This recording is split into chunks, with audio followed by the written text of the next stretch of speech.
The president of North Carolina's community college system is going out on his own and requiring his schools to admit illegal aliens. Is he putting himself above the law or just making sure everyone has an opportunity at an education? Joining us right now with contrarian views, Chris Fitzsimon from North Carolina Policy Watch and William Gheen from Americans for Legal Immigration. First off, Chris, there's going to be a change in policy. You against it?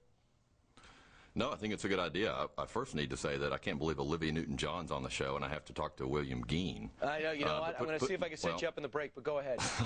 But putting that aside, look, this is the right thing to do for North Carolina. This isn't an immigration issue at all. That's the federal government's job. I wish they would do it and come up with a sane immigration policy. This is about education, about economic development, about children who were brought here, who have worked hard, who have succeeded in our public school. But in 2004, the colleges could use their own discretion. Was that not working? Listen. Well, there are 340 undocumented immigrants in our community colleges now. And these are kids who have become part of our culture, who have learned our language, who want to be part of our well-educated workforce. And until the federal government combines enforcement with a sane immigration policy to allow people who want to be here, who want to be qualified to be here, be part of our society formally, I think we have an obligation to help these kids continue their education. William Gheen?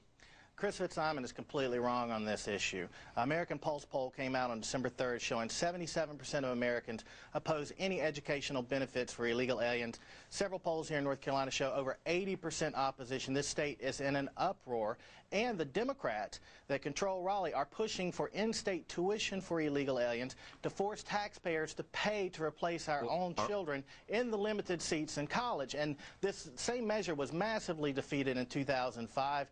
Now they're trying to push it again. And a very special note to the people of Iowa and New Hampshire, Democratic presidential candidate from North Carolina, John Edwards, supports this measure, and so does Republican Mike Huckabee. Final thought, Chris. Are we talking about Iowa? Are we talking about college, universities? We're talking about illegal aliens. Wait a second. Illegal aliens we're talking in our colleges. Illegal aliens go home. Get the illegal aliens out of our colleges, out of our state. You're wrong on this one, Chris. We're talking about trying to have a debate and somebody screaming is what we're talking about. Let me make a point. Please let me make one point. How about that?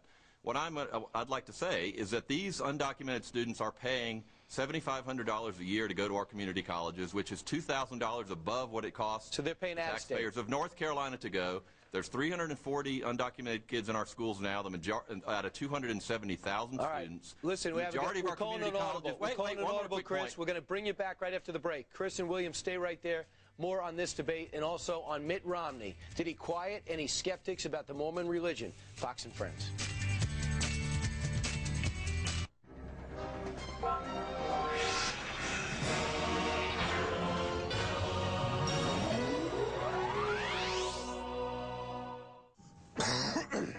Whoa! You know, when you cough, you're not the only one who suffers. New Great Delsum controls cough for a... New policy in North Carolina forcing North Carolina community colleges to admit illegal aliens instead of leaving it up to their own discretion. William Gheen and Chris Fitzsimon are debating this. So, Chris, here's a quote from the school. One of the school presidents says, "These illegals were brought here by their parents, often as babies. How can these children be considered lawbreakers intent on taking advantage of our community college programs illegally?" What's your response to that?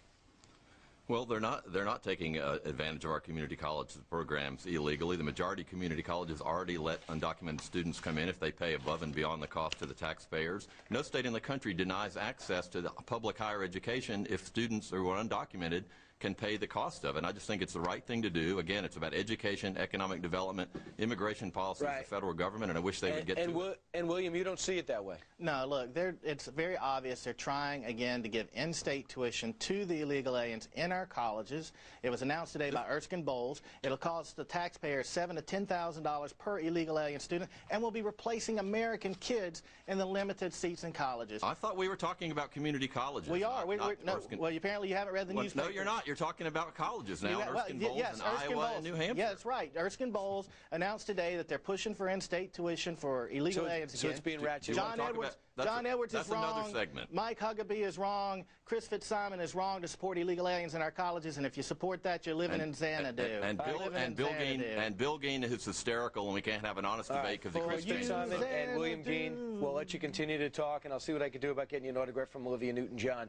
Thanks for both. Thank you very much, by the way.